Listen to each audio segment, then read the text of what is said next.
What's up, guys? Welcome back to Viewer Castles. Today we're going to start off with Icewizard. Castle levels of 16. So we'll jump into it on my knight.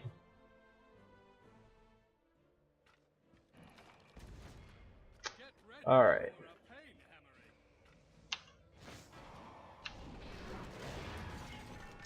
So the first thing I'm going to say is, I don't see the purpose of having this just a Robo Shieldatron by himself.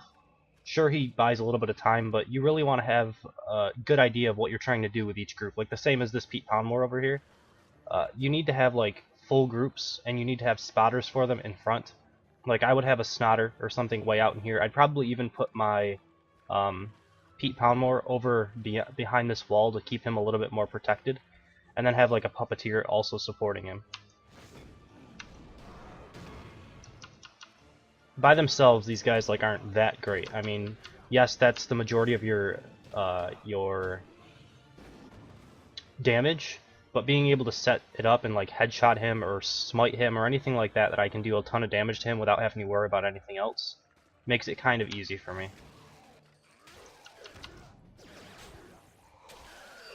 I think this one's fine though. The Hungerbot is interesting. I'm not sure if it's good or bad. A lot of the times he won't hit and he won't really contribute much to the fight, but I guess when he does hit, he can help the Stairmasters hit a little bit more, so it's not terrible. This one, I would say your archer should be farther back in the room, maybe even having your Hungerbot a little bit forward. Your archers are really your main DPS here. You want to keep them spread out and off as far back as you can from your other mobs there.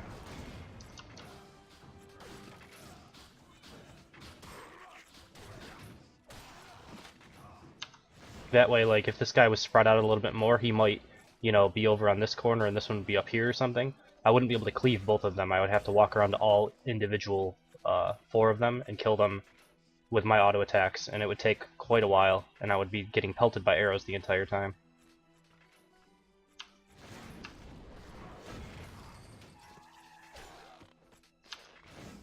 Alright.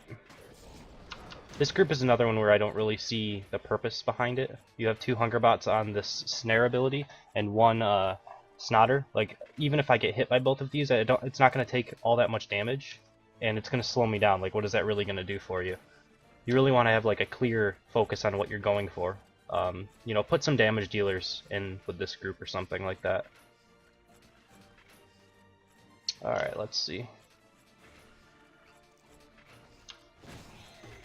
And this is also one where you'll notice that when I aggro this Stairmaster has the ability to teleport away from the bodyguard on the Defendatron. So Defendatrons and teleportation Stairmasters don't really go hand in hand because they just teleport away from the bodyguard. Which obviously isn't what you're going for. And then in here, it's looking like I'm going to be able to skip 3 groups. You have a Pete Poundmore up here, Pete Poundmore over here, and then this Stairmaster Defendatron group over here. I think I can just walk through, kill this one Pete Poundmore right here, and I won't actually have to deal with any of this other parts of your castle. You want to make sure that you force the attacker to go through your aggro circles as much as possible, so you don't skip these groups like this.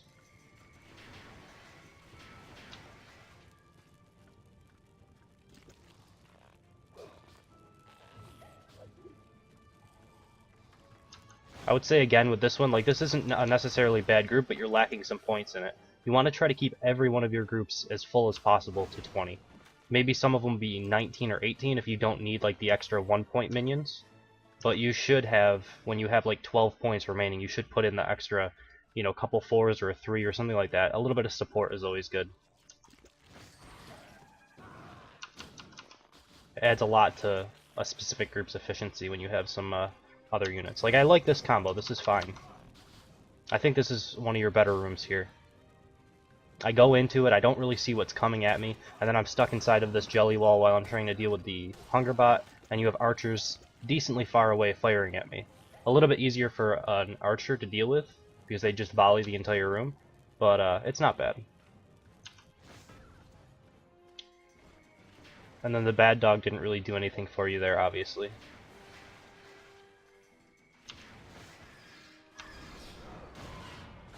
And then the Terroraptor Overlord, I think for your level, that's fine.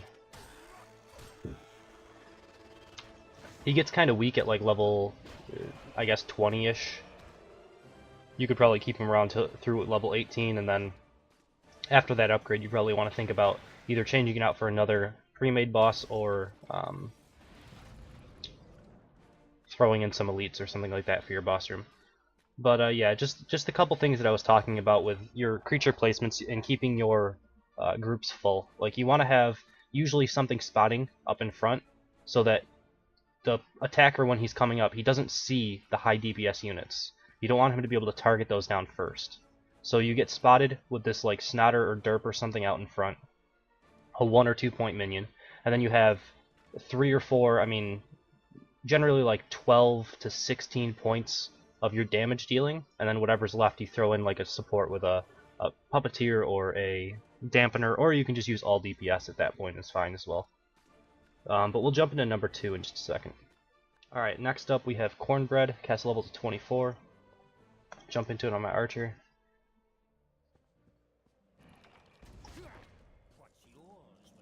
Alright, so derps, we're assuming that there's probably going to be a Dr. Skull next, in the next room. So I'm going to pull these back a little bit farther than normal.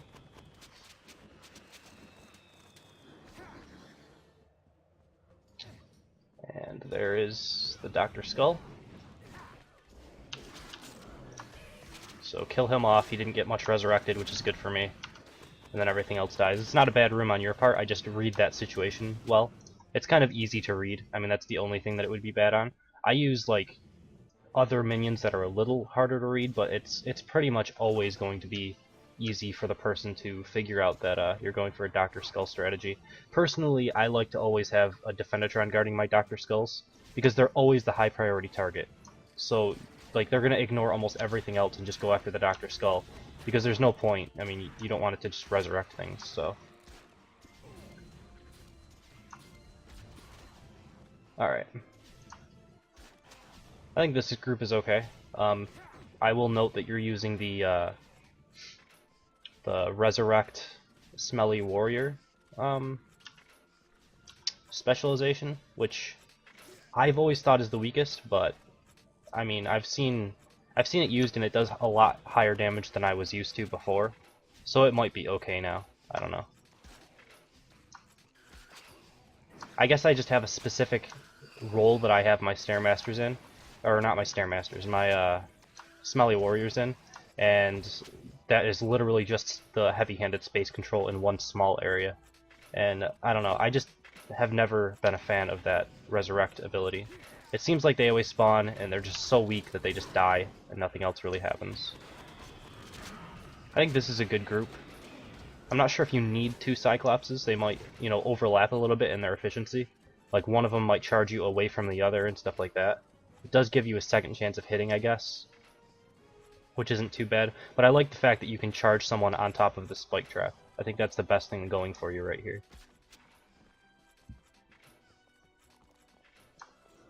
Alright, Mega Mutton. Pretty easily shut down by bear traps. I think the best level that he is on is 26. Once he gains some auto attack damage, I think that's his best level. At level 22 he's okay. Unfortunately, he used to be a lot better when his fire damage was higher than it is now. It used to be like 4 or 5 times as higher than it is now. And you used to be able to almost 100% kill someone if they got charged into the fire. And that was really the only useful part of him, because he is so shut down by crowd control effects like bear traps or, you know, lashing flames, I guess, for a knight. And he's kind of easy to dodge even if you don't shut him down like that. So it was really the only useful thing about him was the opportunity to like one-shot kill someone with it. Same as Jimbo here. He's kind of weak at like level 22 and under. At level 26 he gains the ability to start one-shotting people. Like, I'm actually not sure what his damage is right now. Yeah, so it's at 600. At level 26 that'll go up to like 2200 or so, which is enough to one-shot some people at that level.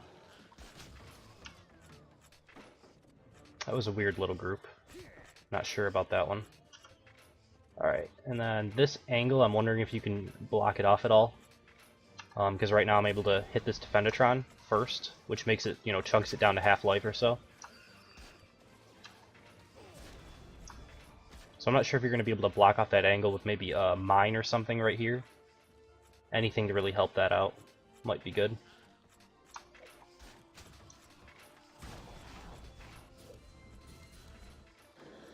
I'm going to let that guy resurrect because I want to test damages and stuff. Looks like about 150. And he attacks reasonably fast. I don't know, it's not the worst unit in the world, I guess. I just like heavy-handed, I guess, for the ability to do a ton of damage at one time. And then, I mean, even if you dodge it, I don't know, you guys have seen what I do with my castles, at least these days. I'm not sure if it's better or worse than other specializations. Like I said, the game has been changing quite a bit recently, where a lot of these trash mobs have started to get at least a little bit effective. And I'm not sure if it's like they're effective or if they're just less bad than everything else. But, you know, I think it's fine to use that specialization if it's working for you. He does seem to resurrect faster than he used to. I feel like it used to take a really long time for him to resurrect. Maybe I'm wrong, though.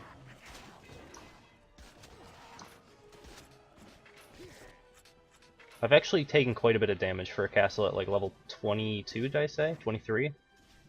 I've had to use one potion and I'm pretty low life. Alright, so you have the Defendatron on the Dampener instead of the Count's Nottingham, although he just switched to the Count's Nottingham, which is actually bad for me. I would have preferred to have it on the Count's Nottingham beforehand, and I'm not sure if it was just like a mistake or something. But, I mean, the Dampener doesn't really do a ton for you. It's really just the Count's Nottingham that you want to deal as much DPS as possible without dying. And if I have to, like, you know, roll around trying to kill off Defendatron first, that's even better for you. But yeah, pretty good castle. So I will jump into number 3 in just a second. Alright, next up and lastly we have I Am Your Father. Castle level is 17. Let's see what he's got. So this is another one of those situations where I feel like you should always have something out in front so that you can't see everything that's coming at you all at once. I mean, in this circumstance with this room, there's not really anywhere where you can hide it behind a wall or anything like that. But, I don't know, at least spread them out a little bit maybe. Just to make it so, like, you can't... Like, if I was an archer, I would throw down a volley and then I would immediately be spamming headshot on the Scorpio, and then I would roll out of the way in case it hooked afterwards. And that would probably kill the Scorpio, but it might stay alive throughout the volley, but it would be super low life.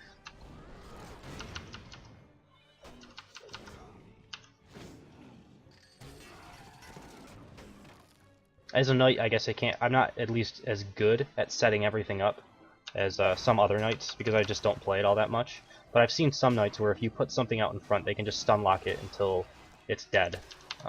Because they're really good at timing out their stuns and stuff like that. I'm not nearly as good of a knight as I am an archer.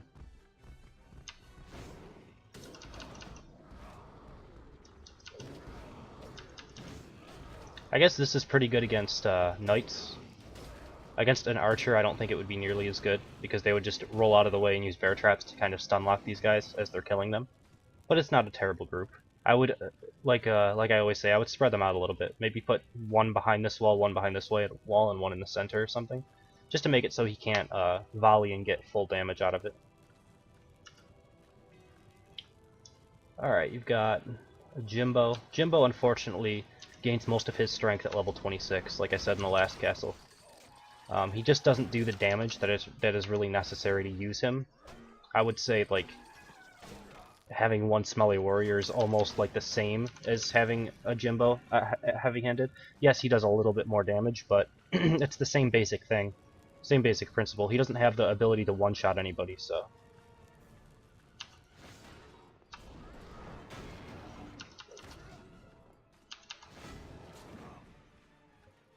Alright, then we have Zeke. I think Zeke is good in almost every circumstance, although I would say that he should be farther back down this hallway, probably. Or have the battering rams a little bit forward. Just so you don't know what's coming at you until it's a little bit later. Pete Poundmore is good. The Archer is fine, I suppose. It's not generally what people use to support Zeke, or support Pete Poundmore, but I think it's okay. You do have to, like, dodge out of the way every couple seconds of the arrows coming at you. This is probably a Dr. Skullpole, although sometimes at these lower levels, Snotters can actually have enough damage to one-shot somebody. So I've seen them used at the lower levels in just big masses inside of like chokes like this, where you get hit by all of them and it actually takes down your DPS, takes down your health pretty quickly. But there's the Dr. Skull. Again, I would say that I always like him to be guarded by a Defendatron, and at the very least have him back farther than these guys, because if I can just get right up next to him, lashing flames, and then I would have went for a smite on top of it, but he was also only level 8. He needs to be leveled up quite a bit, or he's not really going to be all that effective.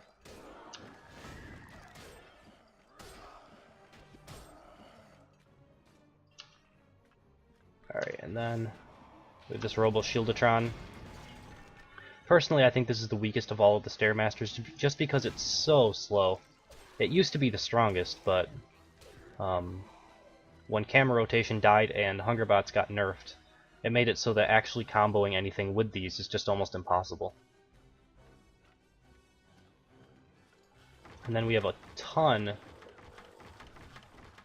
of Squidlies, and it looks like puppeteers that are on Raising Hell? Yeah, okay. This is okay. It's not the worst thing in the world. The Squidlies actually do have high DPS, so the fact that you have to go after the puppeteers maybe has some merit to it. But I mean, as you can see, I don't know. I'm a little high level, I think, for this, so I can't say that it would be easy for everybody. I've never seen anything like this, so I can't really comment on it. I like the AoE Defendatron. It works well with this. I just don't know if this actually does what you want it to do. There's not really much I can say about the boss room because I haven't seen it really before. But pretty good castle overall. This is number 3, so we're going to end the video here. If you guys enjoyed it, please subscribe as always. You know, if you want to be a part of Eurocast, you can email me at frenzycastleruns@hotmail.com. And yeah, there's a spreadsheet in the description of the video where you can see kind of when your cast is going to come up on viewer castles. I'm starting to get backed up again because I haven't been doing as many viewer castles as I should be. I'm going to try to get caught up soon. I just don't know when I'll have the time to actually run through like 4 of these at once. But yeah, thank you guys for watching. I hope you enjoyed it, and I will see you next time.